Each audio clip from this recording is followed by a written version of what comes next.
everyone, and welcome back to the Butterfly Book Club. Make sure you have subscribed. Today we are reading The Magic Boat, written by Kit Pearson and Catherine Ferris, and illustrated by Gabrielle Grimard.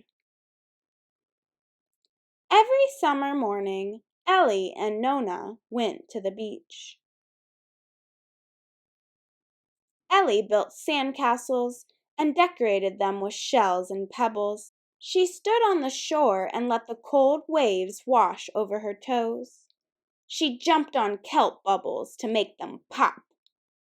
"Why don't you play with the other children?" Nonna asked Ellie. But Ellie was too shy to talk to them.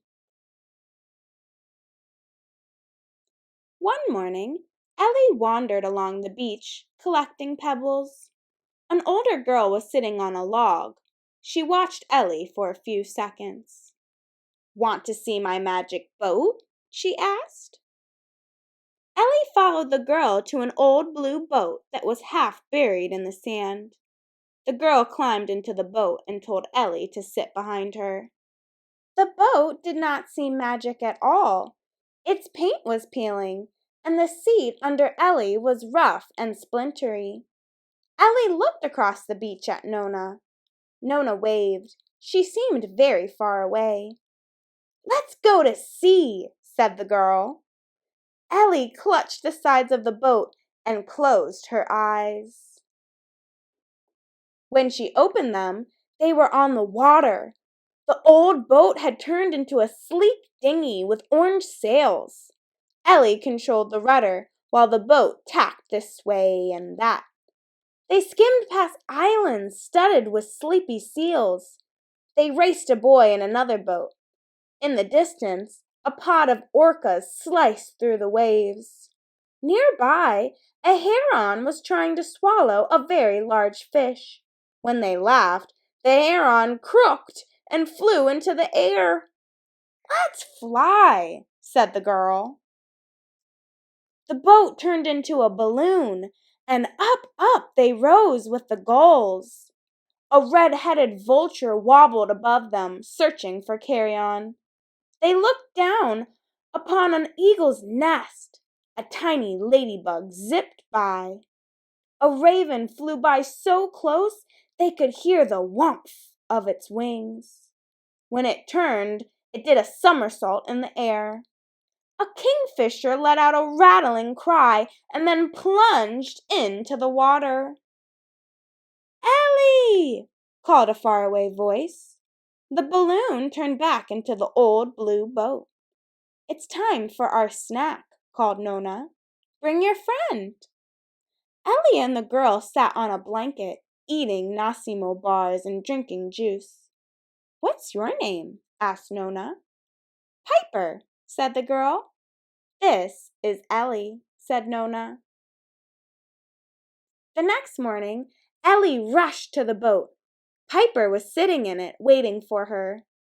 "Today, can we go under the sea?" asked Ellie. The boat became a submarine. Down it sank into the dark ocean depths. Above them shimmered a light, paring ball. They followed a glowing jellyfish carried by the current. A giant octopus spread out its legs as it landed on the seabed. Schools of perch darted through the forest of sponges. A fat otter zoomed up to the surface, its mouth full of crabs. From far away, a boy called, "Piper!" At once, Ellie and Piper were back on the beach, sitting in the old blue boat. "It's time to go!" called the boy. "That's my brother," said Piper. "Will I see you tomorrow?" asked Ellie. Piper shook her head. "Tomorrow we're going back to the city." The next morning, Ellie sat in the old blue boat all by herself. She tried to sail out to sea. She tried to fly in the air. She tried to sink under the water, but nothing happened.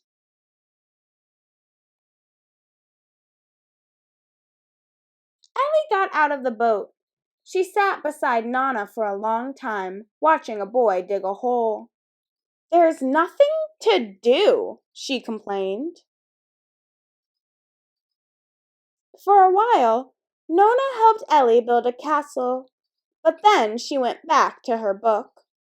"Why don't you play with that boy?" she asked. Ellie shook her head. She wrapped her towel around her and sat with her back to Nonna, staring at the empty boat. The boy was there again the next day. Ellie looked at him. She looked at the boat. "Hi," she said. "My name is Ellie. What's yours?" "Sasha," said the boy shyly.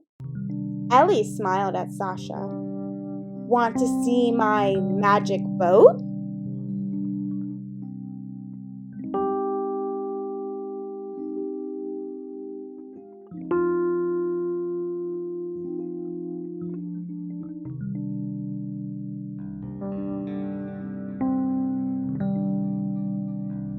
If you enjoyed this video, please make sure that you like and subscribe.